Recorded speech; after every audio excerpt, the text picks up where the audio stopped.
Hello friends, and welcome back to the channel. In this video, I'm going to talk all about communities and why they fail. Now, if you followed this channel or watched any of these videos for any amount of time, you would know that I'm all about teaching you how to build an online community and make passive income from building your online community as well. Now, just as important as understanding how to build a community, we need to understand why people fail and why it's so common that we see, communities failing nowadays. And by understanding why communities fail, then hopefully you can take that into building your own community and making sure that yours has the best possible chance of succeeding. Now, the first thing we need to understand is, why are you building an online community? Now, this can be really important because it answers two fundamental things: the why we are doing it, but also who is this really for? Now, these are two of the most important things when creating any content or even digital products and communities online, because we need to understand who we're actually aiming at and what are those people going to gain from that community. So asking yourself why you're actually doing this, just spending that time.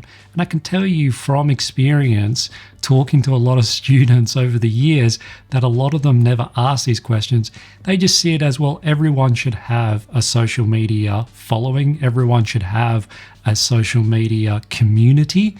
So all of a sudden they're just creating these things and looking purely at the subscriber number. And I can tell you that unless the subscriber count is your main goal, which is not a great goal to have, you don't need to capture millions and millions of people into your community. So understanding the direction you're going to head in and why you're doing this is really important when you're starting out. Now, this leads directly into the second part, which is their needs, focusing on the needs and the validation process.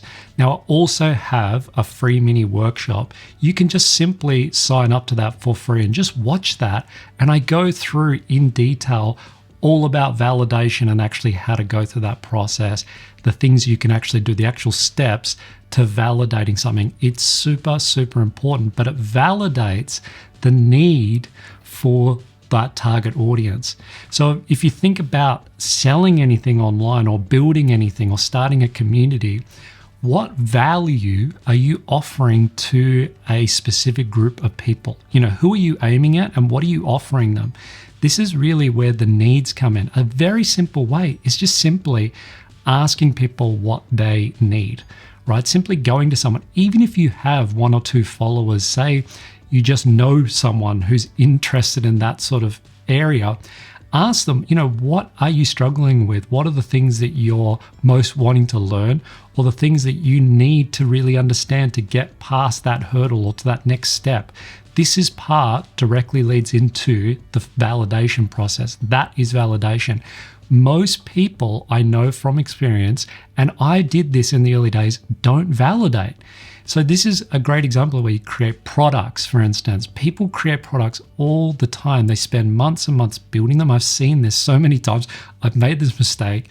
And then they don't validate it. So they haven't bothered to validate at the start. They make this product and then they end up with this product and they go, who are we going to sell this product to? And then all of a sudden, if you've got a small amount of people following you, you just try and sell them a digital product that actually no one actually has asked for and no one actually wants. So it's really important that you validate, and you validate it around that target audience's needs. So you can watch that mini workshop, which is a free mini workshop, down in the description. And that runs you through my process of actually how you validate. It only takes 5 minutes, and my God, it'll save you so much time and headache down the track. Another reason is people never get started. Fears of starting or even being too successful or failing, all of these things are really, really common. I've had a lot of these fears when I started out. And one thing especially is being judged online, right? People don't like to put themselves in front of camera on fear of being judged. But another thing is they don't want to be, if you put yourself out there and no one watches, people are really, self-conscious of that. And this is something that maybe just comes with experience, but you just need to start, because I can tell you that 90% of the other people out there are never going to start. So just by starting, it all automatically puts you on the start line and already off on running on the race. That's probably the biggest hurdle that people first face, is just the fear and the mindset of not being able to actually get started. If I had that mindset, I would never have grown my community to over 100,000 subscribers. I would never have been able to grow a massive product line of courses and education that I'm sharing with the world. Am I the best at what I do? Absolutely not. But you don't need to be. I've just selected a specific part of that demographic that I'm aiming for, and they're the people that I've offered solutions to. So if you overcome those fears and just get started, automatically puts you ahead of the pack. Just to be clear, it doesn't mean they're automatically going to be successful, but at least it gets you started in that race. This leads directly into the next reason, which it requires a lot of work and patience. I don't want to mislead people on this channel. I have built myself and my business into a position where I have passive income coming in through selling digital products.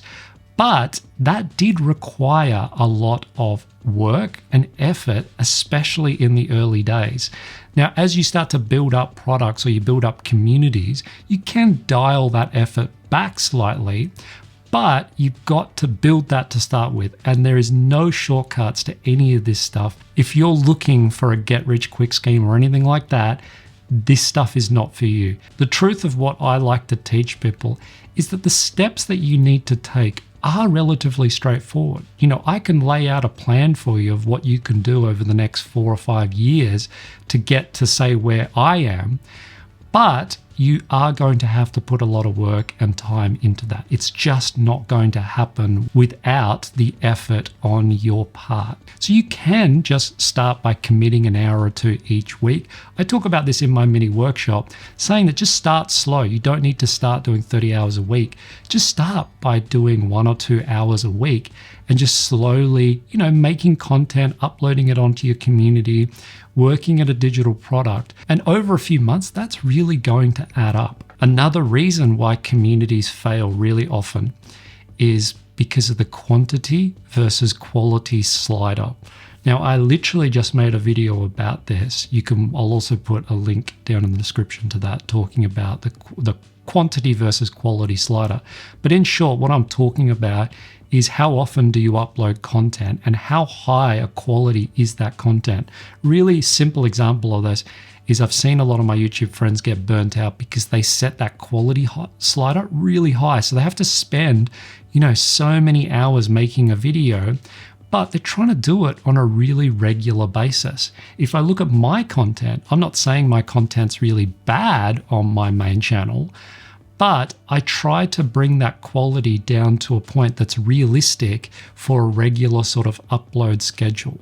I'm not, exceeding in either category, but the most important thing that I'm still here 4 or 5 years later uploading content when a lot of those other creators have just been burnt out in a year. And I ask, what's the point of having 100,000 subscribers or 1 million subscribers if you're not even around to do anything with that community? So at the end of the day, you want to think this is a marathon, not a sprint. So you want to start slow and you want to find what that balance works best for you. Again, I have a video, you can watch that.